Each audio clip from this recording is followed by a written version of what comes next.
Coffee with Friends. As a reminder, before we begin, the guests on our live streams reflect a diverse set of values, morals, and ethics that may not reflect the morals, values, and ethics of the Misfit Amish. Coffee with Friends may also discuss trauma of all sorts to include all types of abuse. Viewers and listeners may find it unsettling and triggering. If this live stream causes you distress, please cease listening until you're able to listen again. You may also seek support from your trusted folks and qualified mental health professionals as needed. With that being said, welcome to the show, and we are back with Miss Bri and Miss Maddie again. Hey, Welcome hey. back. Hey, how Hi. y'all doing? Good. How's it going, Misfit? Well, I'm just here. That's so real. I'm just here. Real. I got me a cup of tea. Oh, I don't know if you can see it, but this cup says we see you're back on the Wednesday night prayer list. So, Yo, that is so traumatizing. That's so triggering. I mean, like PTSD. what? The Wednesday night prayer meetings were insane. I never saw one single prayer be answered. Not a single prayer. That is not Okay. even a stretch. Not one single prayer that we prayed ever was answered. In fact, the whole opposite. We would pray for people to be healed from cancer. Boom, dead 3 weeks later. Okay, Miss Bri. So when Sins of the Amish came out, it came out on Tuesday, May 22nd, 2022. And on Wednesday, there was a prayer meeting. It's insane. I heard that certain individuals are just wanton harlots that were in Sins of the Amish, according to the men's meeting that happened. So, I mean, I'm not surprised that your Wednesday night prayers didn't work. I'm sorry. Yeah, respectfully. Nothing against prayer. Mhm. Prayer may give people comfort, but does it take the place of medical care for actual medical conditions? Yeah, and just like reality. You know what I mean? I think what I've learned in my own spiritual journey, like leaning into like any sort of spirituality, is in my deconstruction of being raised Amish Mennonite, right? I'm like, listen, praying shouldn't look like the way I was taught to view prayer was that like you were praying for a very specific outcome. And so like I think that that's where the church I was raised in specifically was just very twisted. It's like you were taught that prayer is what you were supposed to lean into as a show of faith in God, right? But then when your prayers weren't answered, you just had to lean into it being God's will. And I was like, hold up, this is weird. Like, what do you mean you're praying to a God that never ever gives anything that you want? And so it's just his will that you're suffering? Weird. Weird. So, did y'all pray at the wilderness camp? We had Wednesday night prayer. Oh, dear Lord. So, we're having a Wednesday night prayer meeting. No, that's actually wild. It is Wednesday night. I'm sorry. That's insane. We had That's Wednesday wild. night vespers. You don't remember? No, it's crazy. Like, I definitely remember going to the chapel in the woods, and like it was actually very pretty. It is But very pretty. I blocked out like the actual services because it was so boring. Definitely reminded me of the Amish and Mennonites, which now looking back, I'm like, oh, they definitely modeled the Mennonite church style, like structure. Mm-hmm. Because I hated it. Like, I did not feel like I was connecting with God or anything spiritual during those services. Didn't we plan them? Some of us? Yeah, so we had to do skits.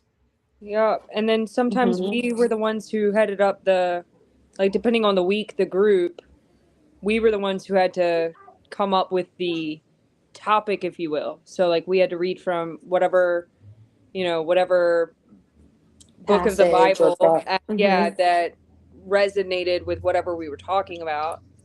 I Mm-hmm. do remember that, and it was very performative, not Mm-hmm. not true heart posture type things. It was just very performative. I have a question. When you say you did skits, you mean like you enacted like acting out? The Bible. What parts of the Bible? Whatever floated their boats at the time. Did we Like, ever do a baby Moses skit once? Because I definitely remember a baby Moses skit. Yeah. Now the skits didn't always pertain to the Bible, but it was I mean, not necessarily for Wednesday night Vespers, but like we did other skits that were just childlike, just so elementary. Like I think we did like Shel Silverstein poems one time. Like we just did like we chose a poem and like we recited them in front of the board members and things. what was the purpose? I mean, we were performing for money. I'll say it. Shit. I wish they would come after me. What do you, For okay. money. Okay. It was like here. It's now that I think about it, it's very. They were putting us on display. Here's these That's how they troubled girls. provided for the camp. Like this is Here's these what troubled girls. Let's get some harmonies going. Like no, but it was also a show of like, look, these are these troubled teens that no one else could control, and we have them up here singing Bible songs. We have them up here performing little skits that they memorized for 6 weeks prior to this. Look at what we did. Look at how Yeah. good they are. Look at what we did for them. Do you think some of the people at the camp had a hero, rescuer, savior complex? I mean, even if you go look at the videos on their website, yes. But I also think that because knowing now how just from you two knowing the structure of the Mennonite community, Yeah, you keep bringing this up. women didn't have a like they weren't as in control, and it just I could be off, so correct me if I'm wrong, but then they would get these Mennonite women leading these groups of girls, these troubled girls, and I think it was a lot of like a power thing. It was a control thing. Oh my gosh, yes. Oh yes. And I definitely think it has to do with the fact that they were from, not all of them were, but a lot of them were from the Mennonite communities, and they had never had a position of power before.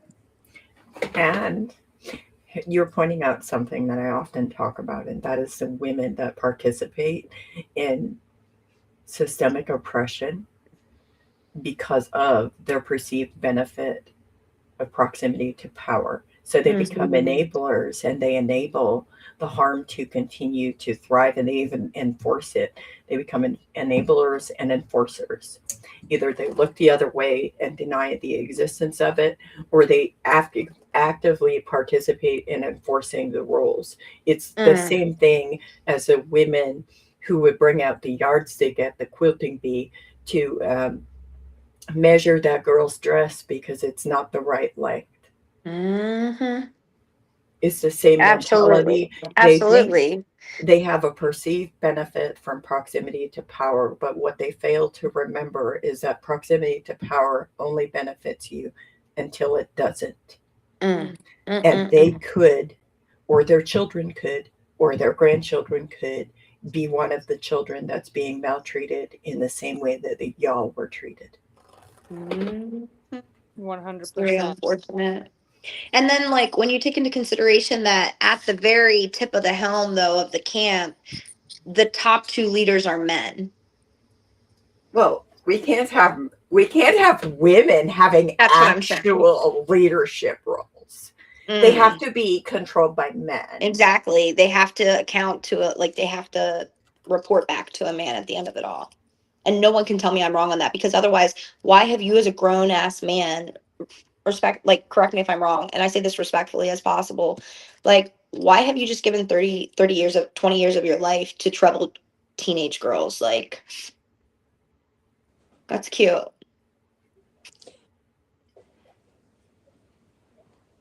And both of them have girls. Like they have children, they have daughters. But cue the troubled teen part. And that's why it's okay to just trap individuals in the woods and have all sorts of inhumane things happen to them in the name of therapy and rehabilitation.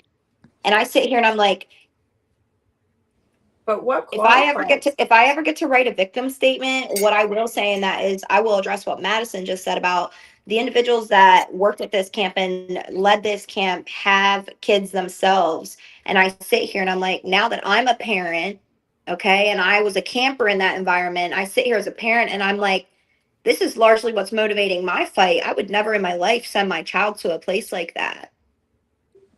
And so to know that parents were running that operation, mind blown. Immediately, I'm like, oh, something's not right here. And I don't know if we talked about this the last time.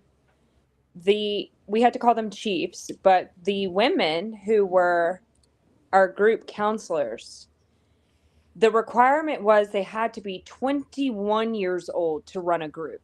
Mm-hmm. So sometimes they would get there and they were 20 or 19. They would work in a different position for 2 years until they became, or, you know, Then they however long until transferred. They transitioned to chief. and then they transitioned. Some of us were 16, 17. That's not that big of an age gap difference. There was an 18-year-old when I joined the group. And I was 17 when I left. And some of, you know, there was an older woman, but majority of the time they were only a couple years older than us. And I know how I acted at 21. So it's like, I could be vindictive, I could be petty, I could be, and I mean, I was all of that as a teenager too, but at 21, I'm still growing. And mind you, there's teenagers there that are there with real medical and psychological diagnoses. Like, this is not just kids that are talking back to their parents. Mm-hmm. So there was like this odd mix of like different kids coming together. Like, I would argue kids like Madison and myself, like, we did not need to be there. And I'm not even saying that because I have an ego complex. I'm being genuine. Like, we had normal, like, trauma response, emotional irregulation. Like, we were going through typical teenage shit. There were individuals there that had tried to like do really bad shit. I don't want to get into any trouble, so like I'm not going to get into the details. But yeah, there were kids there that it was a juvenile alternative, literally. And I just think that the environment that they provided should have had the oversight. We've talked about this, Bri. The oversight of a psychologist, a psychiatrist, like a licensed doctor, individuals, licensed people, because I don't feel like they have earned the right without that to call themselves therapeutic, because the peer-to-peer counseling is barbaric. Yes, I had been to therapy previously, but I didn't study this. I had no ideas of the inner working of people and how people's brains work. And then you throw in people with real diagnosis. I don't know how that works. You know, I'm 15, 16, and 17. So, I mean, I just want to point out that you also didn't have education about the impacts of developmental trauma in children and how they respond to that. Yeah, 100%. But from the sounds of it, the camp counselors didn't have that either. I was going to say that wasn't present anywhere.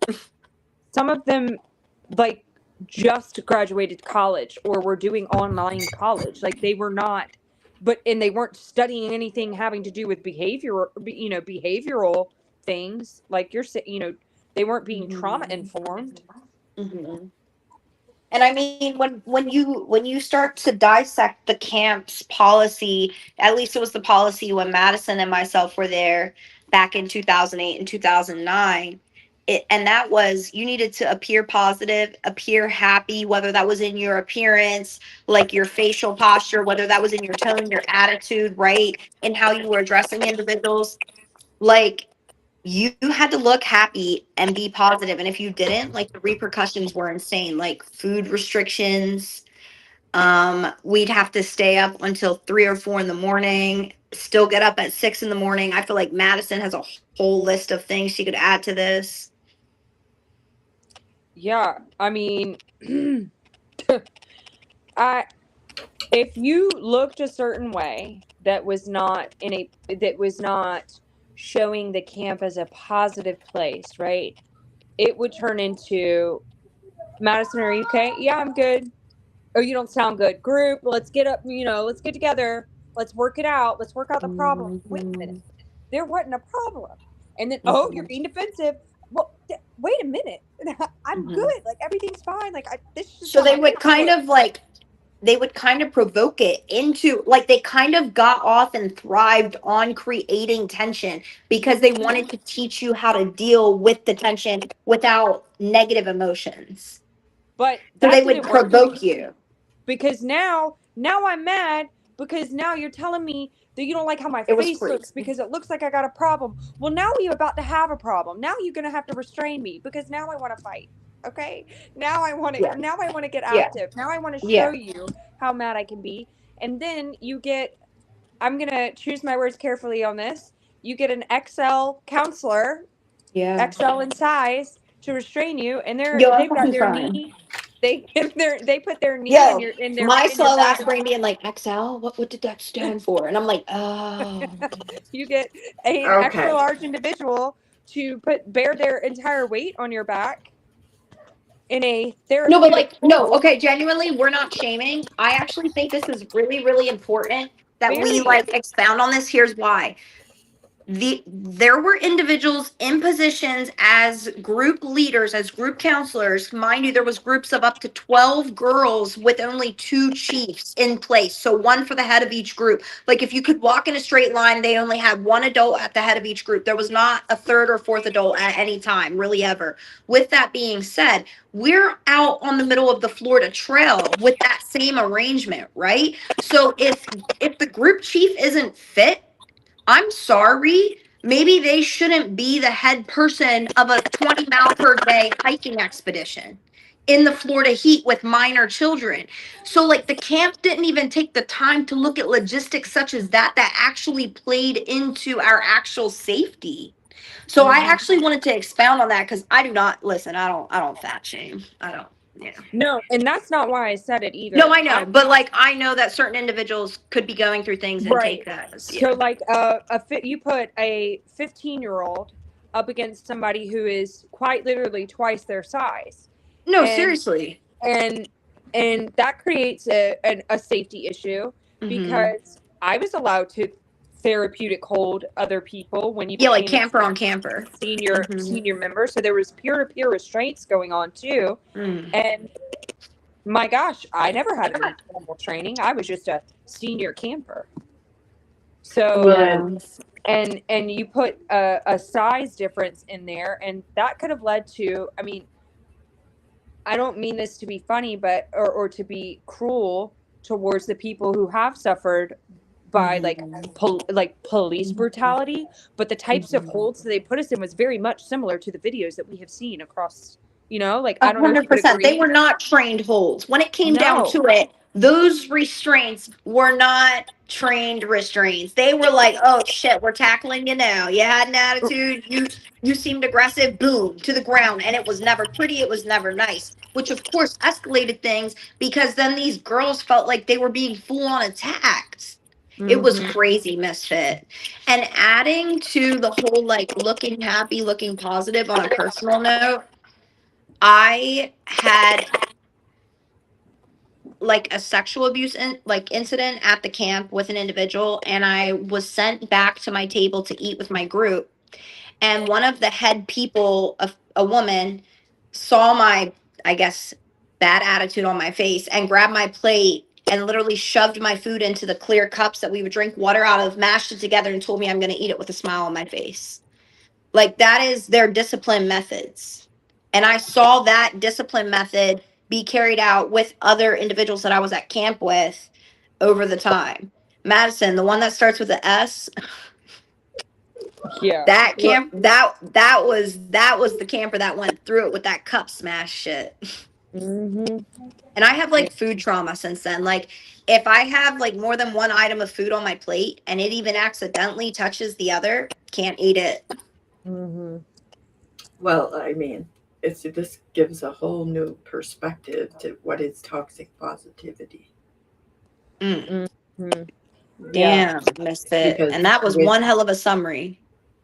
because when people expect you to always show up with a smile on your face, it it completely removes your ability to have a human response to tragedy or other adverse things that you might experience, which are normal human reactions Right. to those things.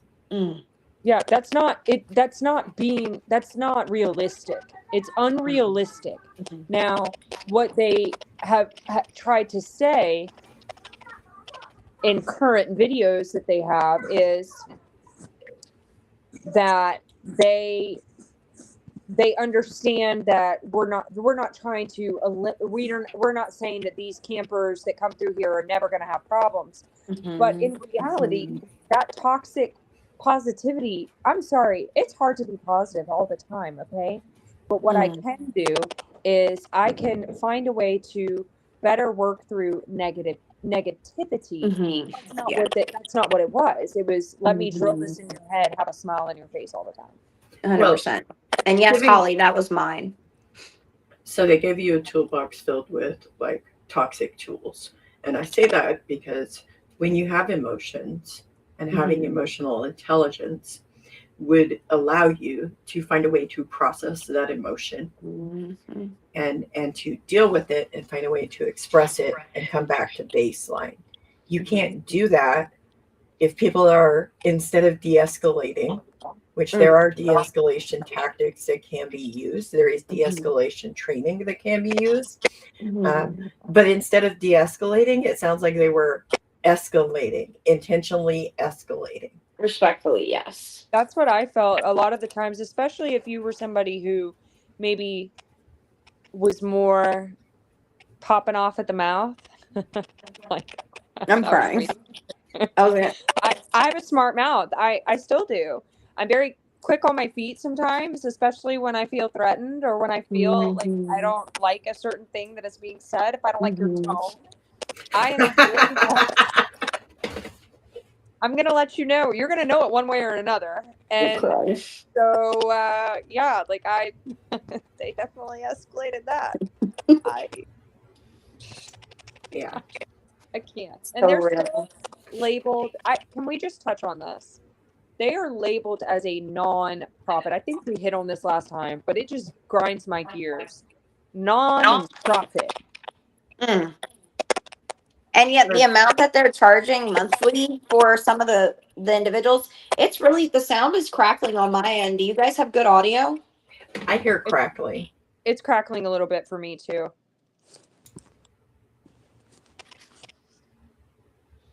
Is that better? Hello. There we go. Mm-hmm. Okay. We're good, yeah. So not only were they taking in thousands of dollars per month, they were also having y'all perform for dollars. For donations. Oh, sorry. Donations. So they were receiving donations. That's the most accurate, yeah. Mm-hmm. But they're also funding. There's that noise again. It's really bad on my end. I just want to make sure our listeners can hear. Will you try muting? Sorry. Me?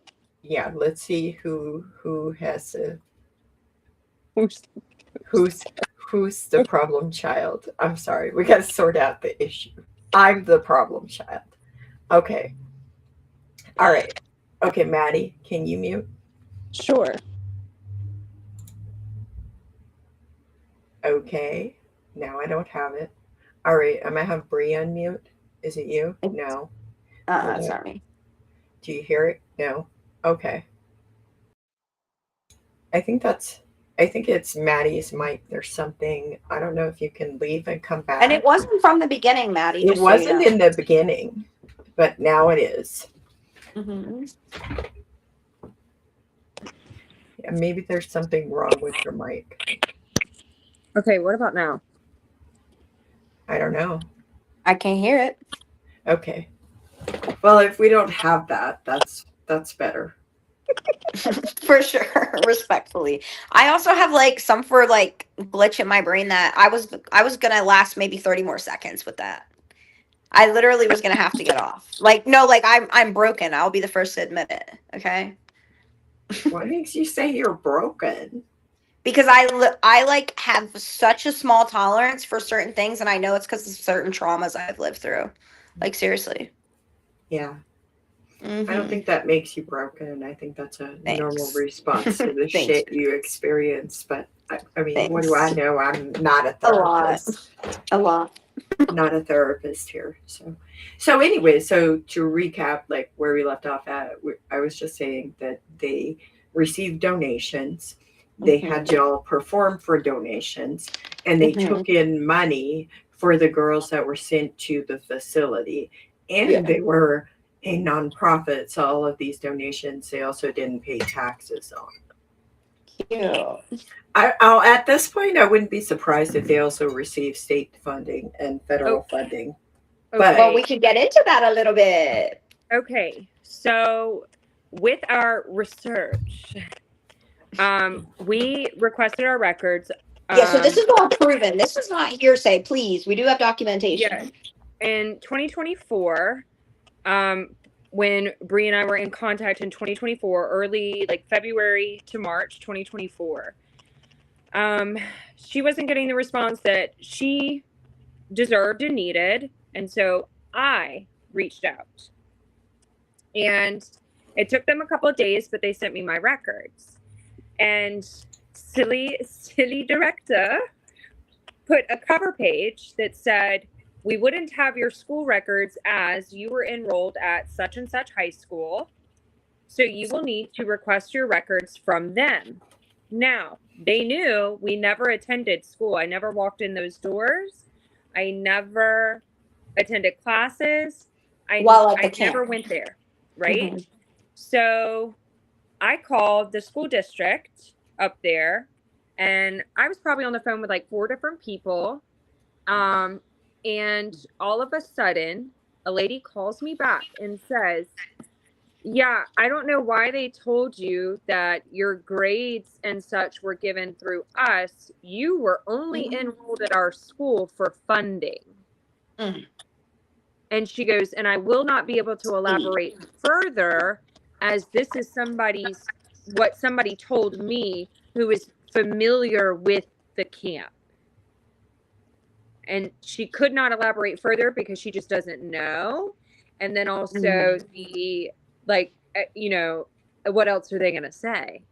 I got yelled at by the lady, telling me that, so you're trying to tell, this was her voice, so you're trying to tell me that while at camp, you never did any schoolwork? You just sat around on your asses? Yeah. Cutting down trees with a handsaw. Building my own tents. Hating my life. Damn right. Wasn't doing schoolwork. Slapping vinyl on pine trees. Vinyl tarp. I can't look at the vinyl tarp. Like I can't be around tarp to this day. I'm sorry. That is so literally like it just triggers the hell out of me. You cut out. What'd you say? I said something about tarp triggers the hell out of me. Oh, 100%. I need that on a t-shirt. And skinned pine trees, like I can't look at them. I really can't. I'm laughing because it seems so small. It might seem so small to like a viewer, but like really it is a trigger. Like certain smells are a trigger. No, because that's what made up our camp stay. We literally were slaves in a woods surrounded by copperheads. So back to this funding though. All the funding that they got was able to build a bunkhouse for volunteers. Mm-hmm. The volunteers. And a nice one. Yeah, the volunteers. I forget how many beds it had, Bri. You might remember. I don't. It sleeps a lot of people. There's a boys' side, I think, or women's side, and It's segregated. a men's side. They have a full kitchen, electricity, which means they have AC and heat. Oh yeah, by the way, we did not have that in our campsites, and our tents were not insulated, and we had wood stoves that we had to stock during the night, but we weren't allowed to stock it ourselves. The chiefs did. So if our fires went out, and I'm not even kidding you, it snowed the winter that I was there. If our fires went out, which they did, we did not have a form of heat.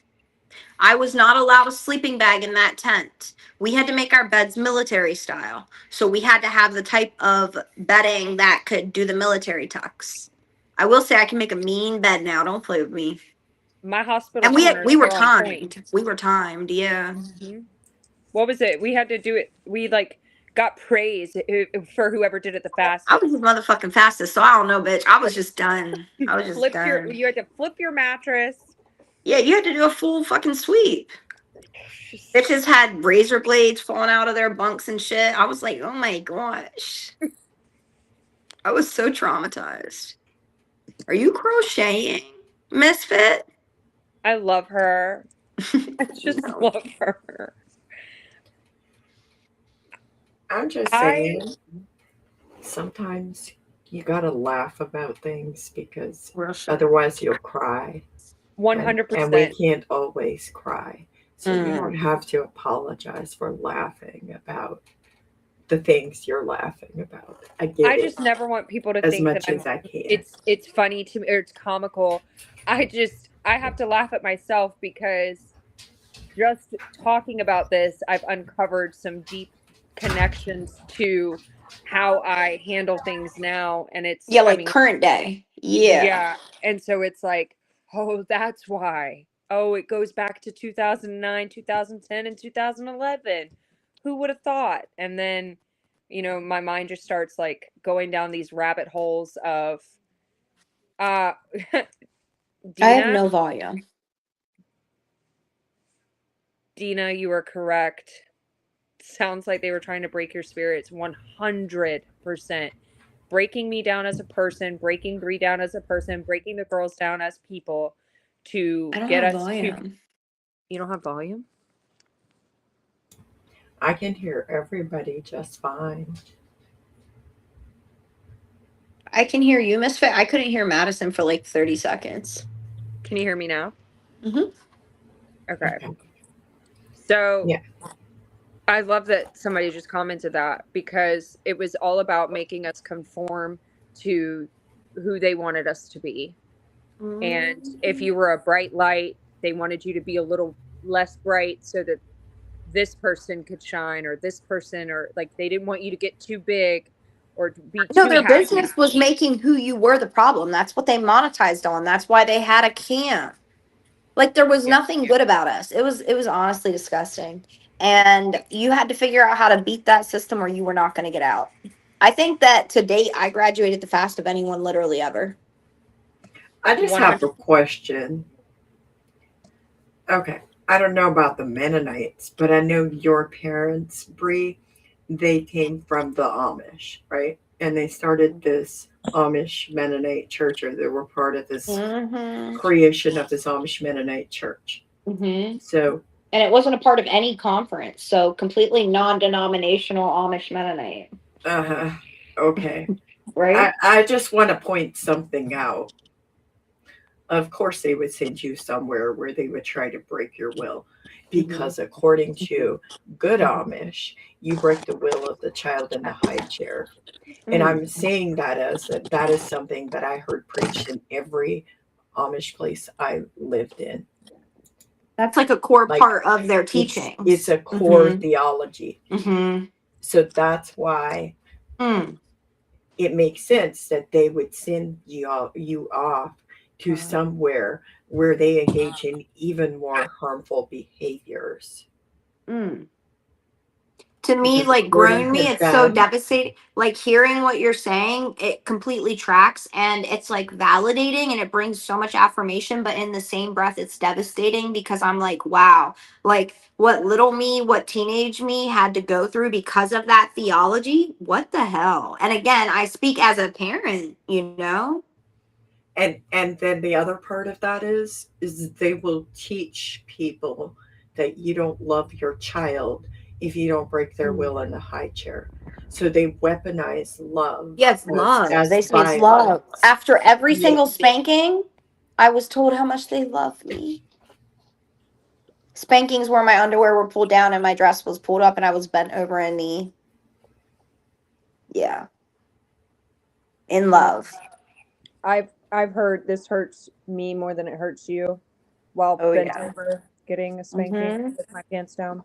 So I can Mm-hmm. relate to that. Mm-hmm. So if their core theology believes that holiness and godliness includes making your children conform, making your children not shine too loud, because women and girls really can't shine too loud, they can't speak too much, they really can't. And so if their core theology believes that women should be submissive and silent and obedient and good godly women with the holy part, then why would they not welcome a camp like that or create a camp like that? Like if their core theology is toxic, No, seriously. because that's what it sounds like to me. I mean, why else would like the Mennonites allow their youth to go serve at all these places too? You know what I mean? It had to check all their little sick boxes first.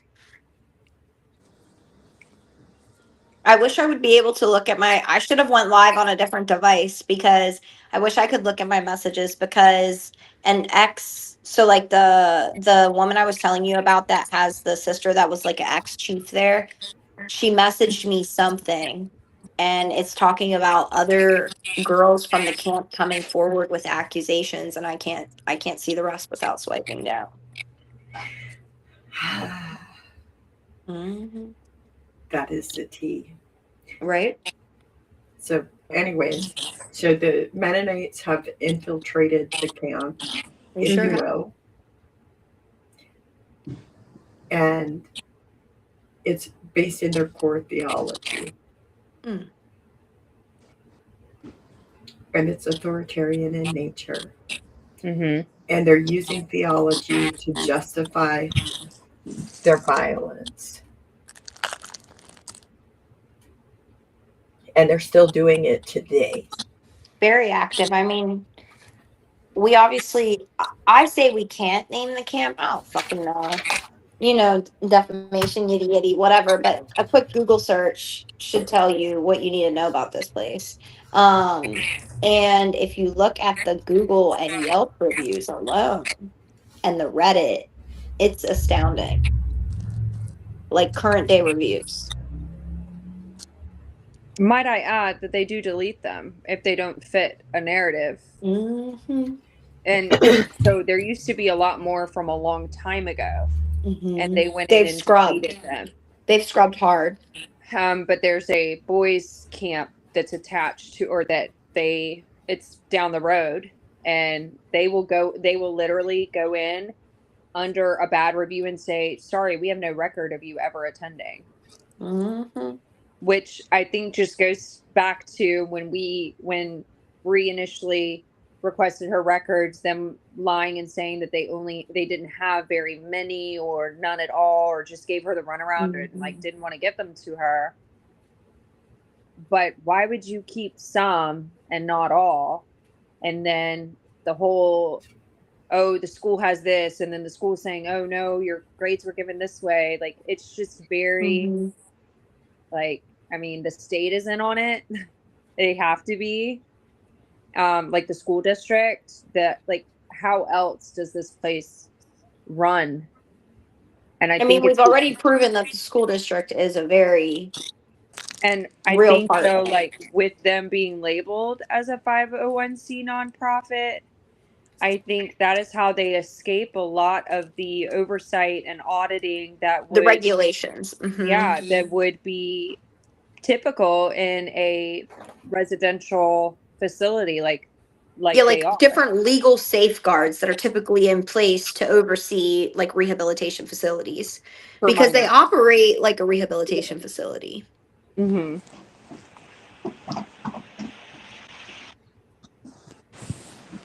So they escape regulations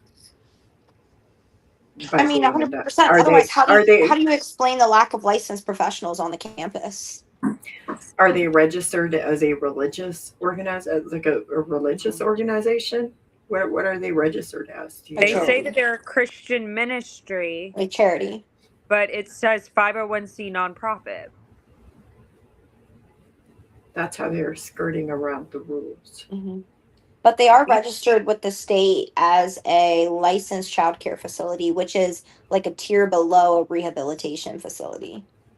But what's insane is they check the rehabilitation facility standards because they keep individuals, minors specifically, 24/7 overnight, and they feed them.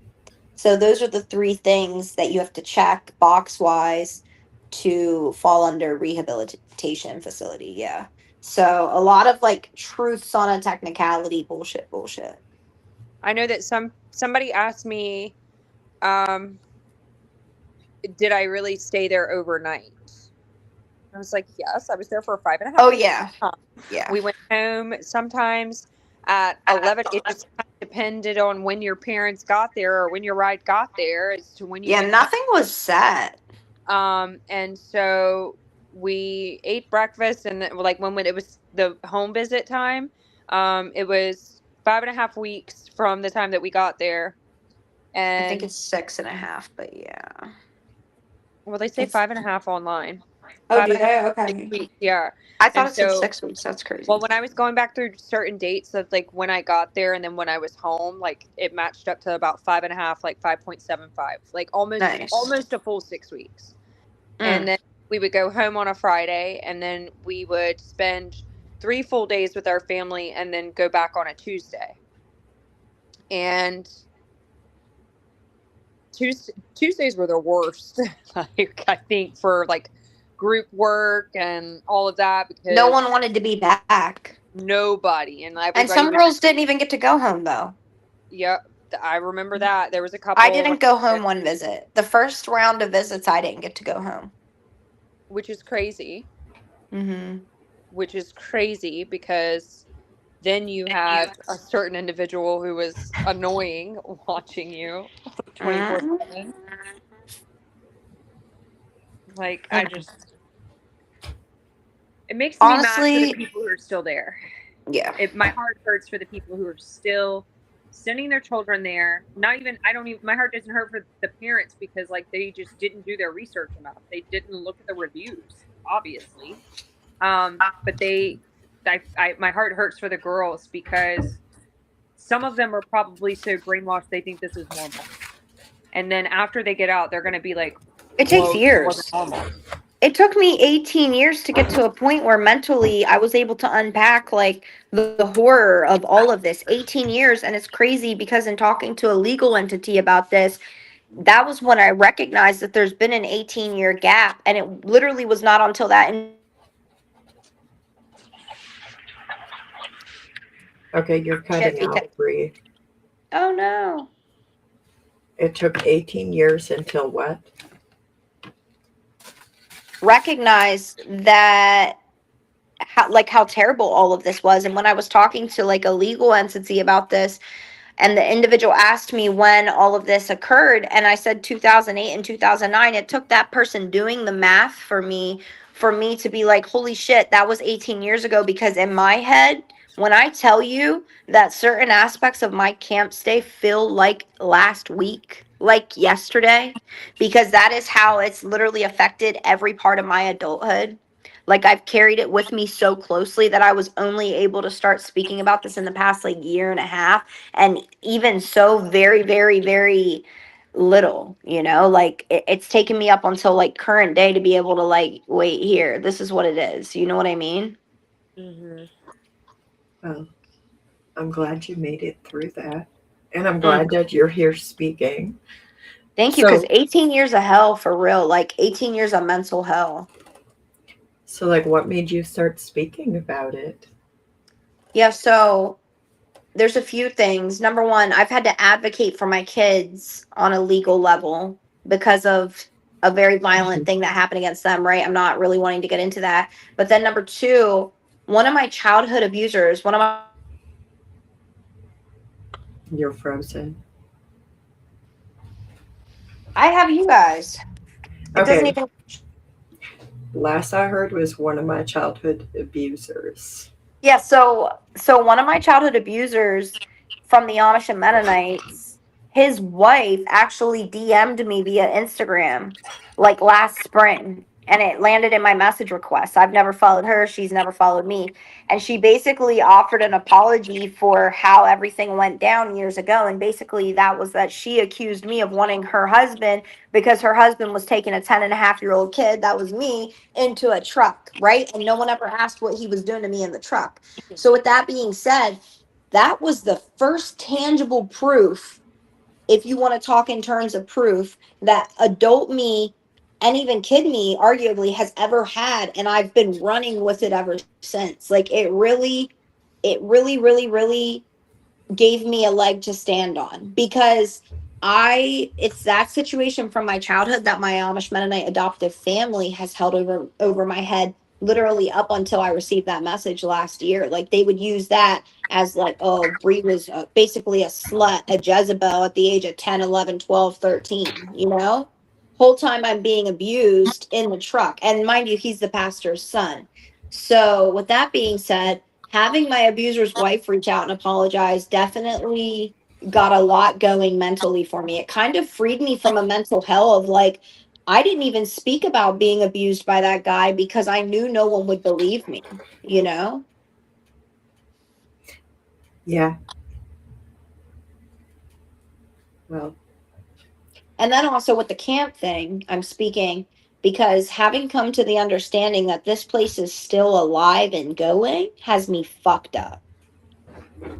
I know how long it's taken me 18 years to get on my feet mentally to be able to talk my shit about this, to know that there's girls that are going to have to go through that exact same process, if not worse, because I'm sorry, a bee's nest keeps growing, baby. A bee's nest keeps growing. Ain't no way it's gotten better. Maybe better at hiding it. No way the behavior's gotten better. The treatment of girls has not gotten better. And I mean, I have proof of that in my DMs right now.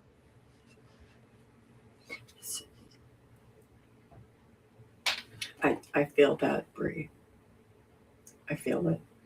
Thank you.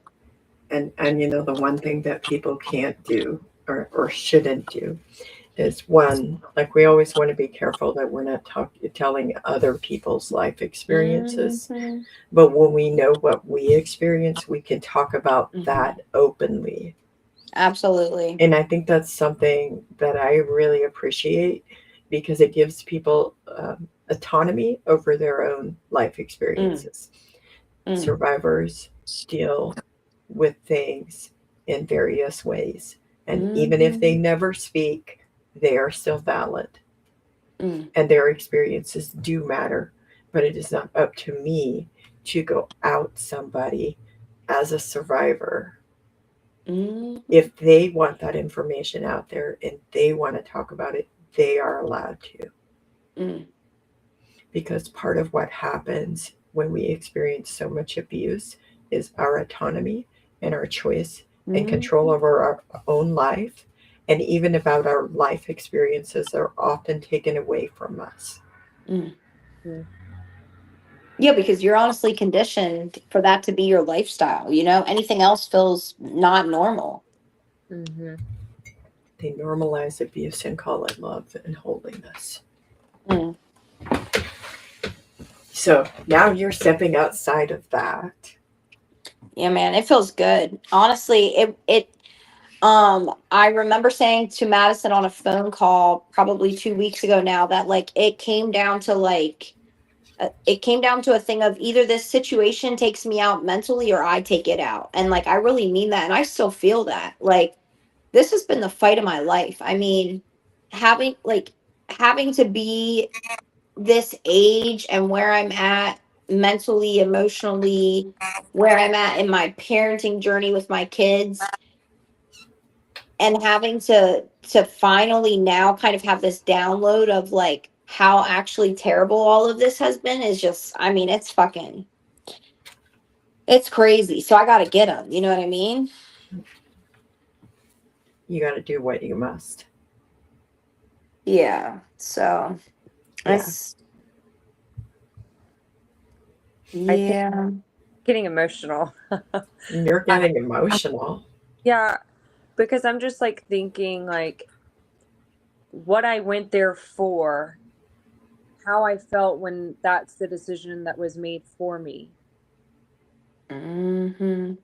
Already feeling out of place in my family, already feeling unloved, already feeling unwanted, going to a place where they didn't they didn't speak to those things. It was very surface level, Mm. and it hurts because like to this day I'm fighting for my life to not ever make my like becoming a mother was the best thing that's ever happened to me, but I became a mother when I was unhealed. And so Mm-hmm. becoming a mother unhealed, I have to kind of like almost like grow up again, but like train myself to be different so that I don't ever make my child feel unworthy or unloved or unwanted. No, because it's hard to parent how you were not parented, respectfully. Right, because Respect. it's all in what we know. And so Mhm. like if I could like I sometimes I wish we had a time machine for real, because I would tell my younger self like no matter what these people tell you, you're still worth it, because that's really all my problems boil down to. I was in like the weirdest position in my family, and a lot of things started happening all at once. And their solution was, okay, you're acting out or you have a bad attitude. Let's send you away and make you feel you have a bad attitude because Mhm. of this, because you've discussed it in therapy. They know this, that I feel unwanted, that I feel unloved, that I don't get enough hugs, that I don't feel nurtured because all the attention went elsewhere. So let's send you away. Mm. I have a lot of unresolved like feelings towards my family for it. And so Mhm. it's hard to it's just hard to like grapple with that. I don't really my words are escaping me right now. I feel an immense like emotion about the situation as a whole, because they didn't help me feel they only made me feel smaller.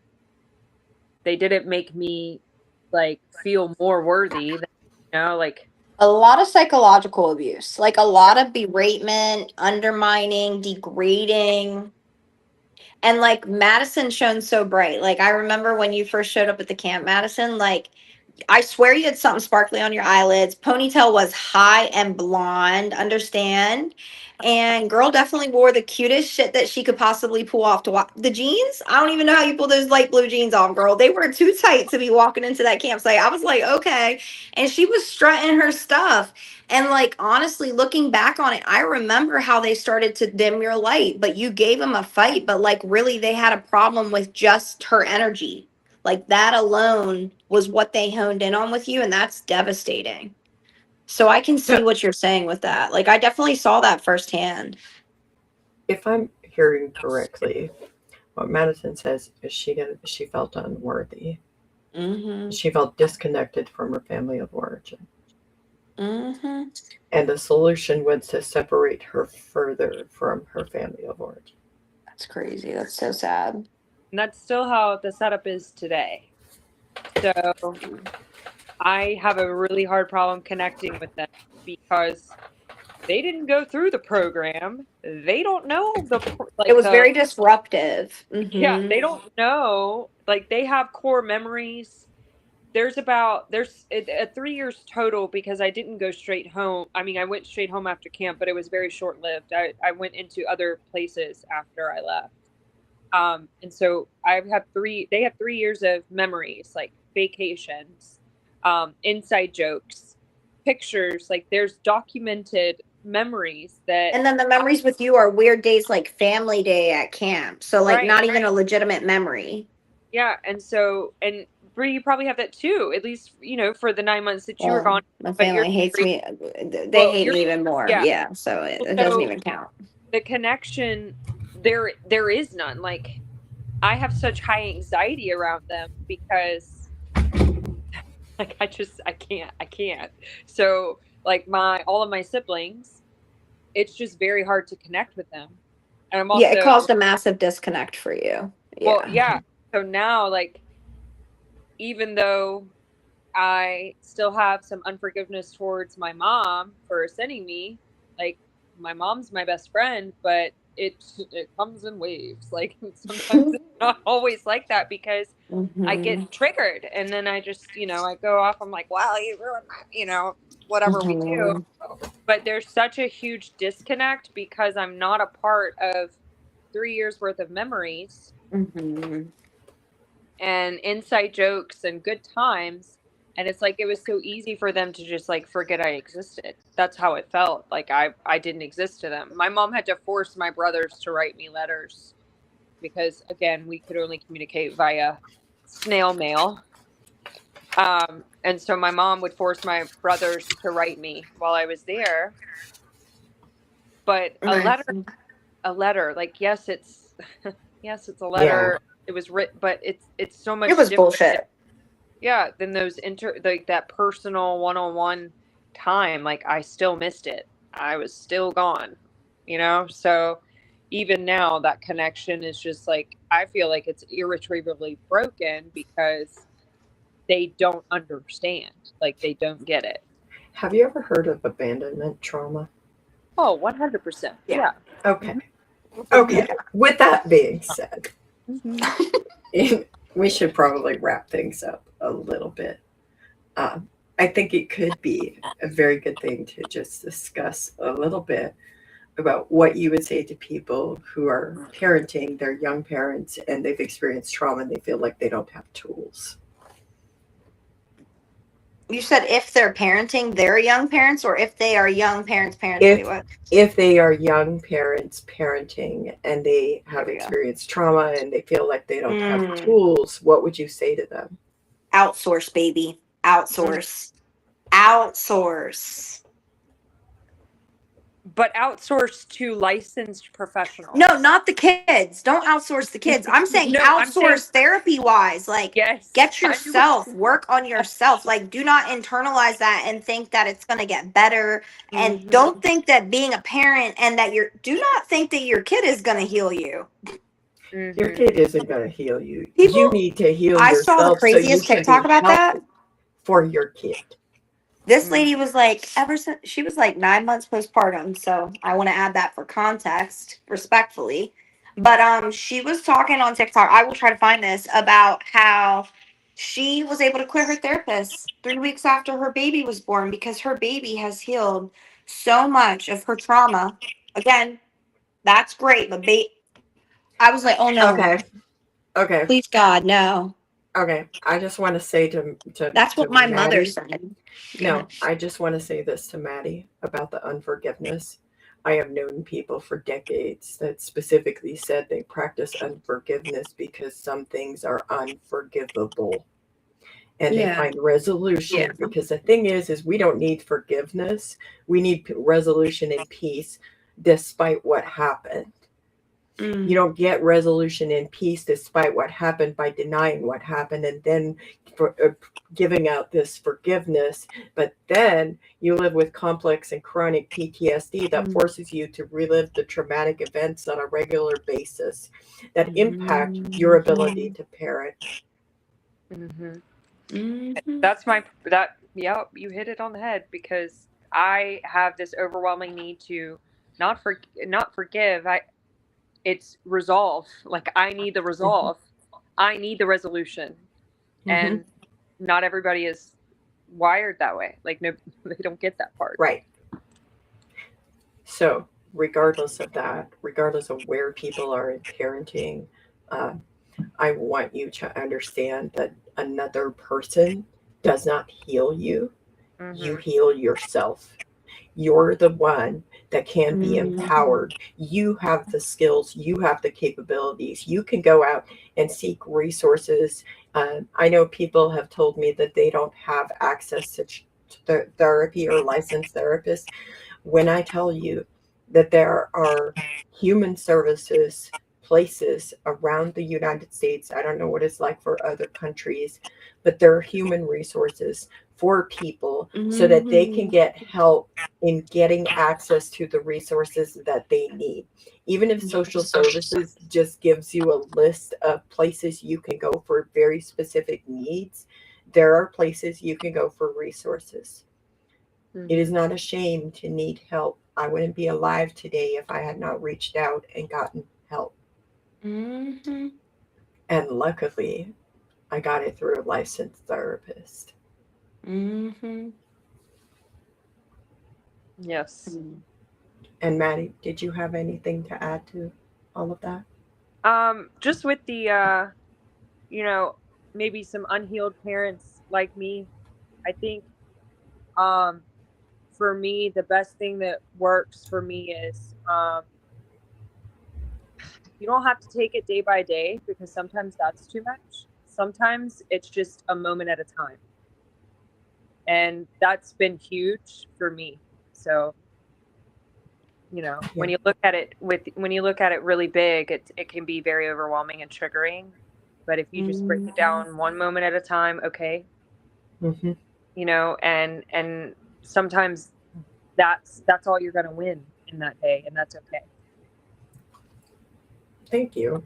I do have to say that I often don't push healing on this channel, because healing is often something that is pushed as a weapon on survivors.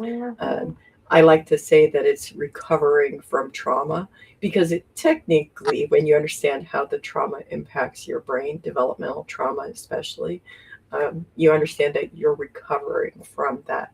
Like something physically changed because of what you experienced, and now you're spending your whole life recovering from that. Right. And one more thing, if your child asks you something and you find yourself reliving a flashback, just take a moment and pause. It is okay to say to your child, excuse me for a moment while I go fix myself.